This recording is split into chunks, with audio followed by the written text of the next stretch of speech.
Hello everyone, welcome back to our YouTube channel Let's Grow. I hope you are very well and doing great in your life. So in this video we are going to discuss about the four terms which is generally used in the river engineering. The first one term is channel forming discharge, second term is dominant discharge, third term is bankful discharge, and fourth term is effective discharge. All these four terms are used interchangeably, but in this video we will be discussing that what is the proper definition of each of these terms.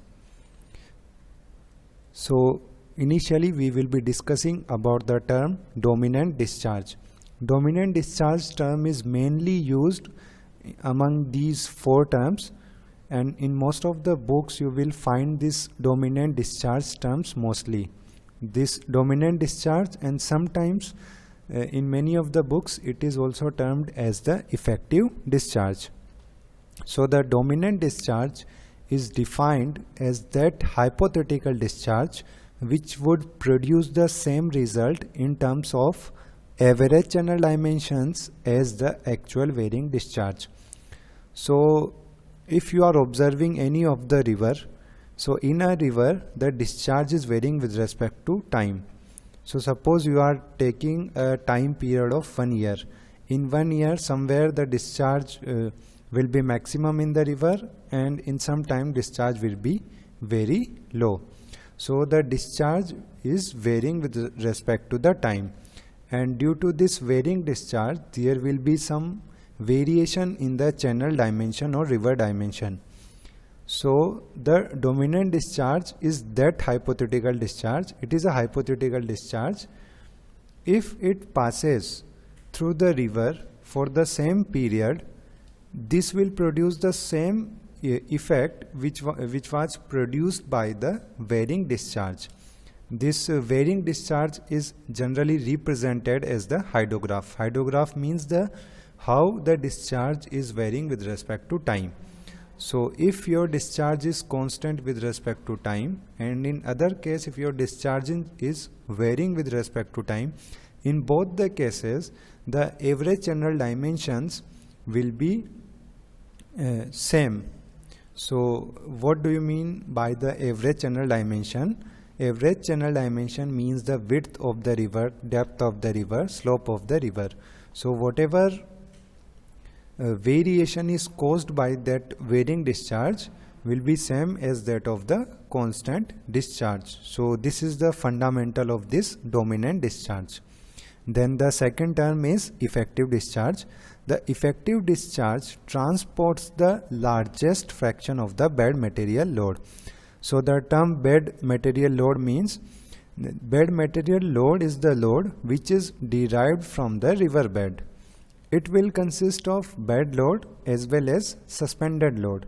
So all those bed load and suspended load which is derived from the river bed itself, it will comes under the bed material load.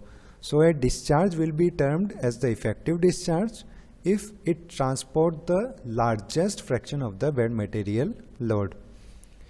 Now the other term is bankful discharge. The bankful discharge is the discharge that fills the channel to the top of its banks. So bankful discharge is simply a discharge at which the water overtop the river banks.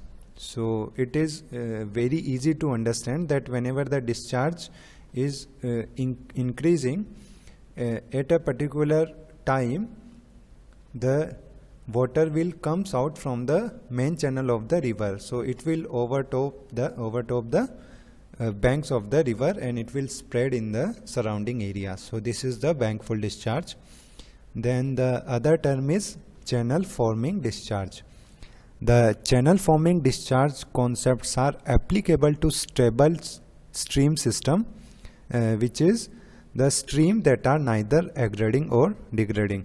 So all those streams which are stable means there are neither aggradation. Aggradation means the deposition of sediment, or degradation means the erosion of sediment. So if there is a condition of regime or a stable stream, this channel forming discharge concepts are used.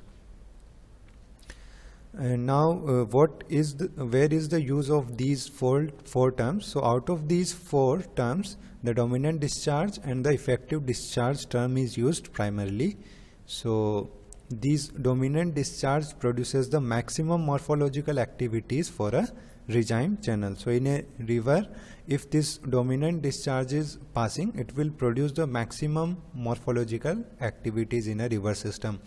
So you will find that the river will start meandering and there is a great change in the plan form of the river. So with respect to time, you will see there is a great variation in the river path.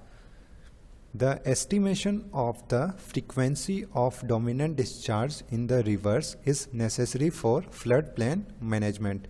So the concept of dominant discharge is very helpful in our floodplain management. So we can forecast that in future what is the expected flood which is going to arrive in the area. So basically it is used in floodplain management. The determination of the dominant discharge is also very important for the flood mitigation and estimation of flood damage. So if you have the floodplain with you, in that case you can take the flood mitigation measure. Also you can estimate what are the flood damages. So this is all about these terms. I hope you will find this video very helpful. If you like this video, make sure you hit that like button. You can subscribe our channel Let's Grow for more informative videos. If you have any doubt or any query, you can make a comment. Also you can be a part of our WhatsApp group. The link to join our WhatsApp group is given in the description box. So again, thank you so much to watch this lesson till the end. Okay, take care. Bye bye.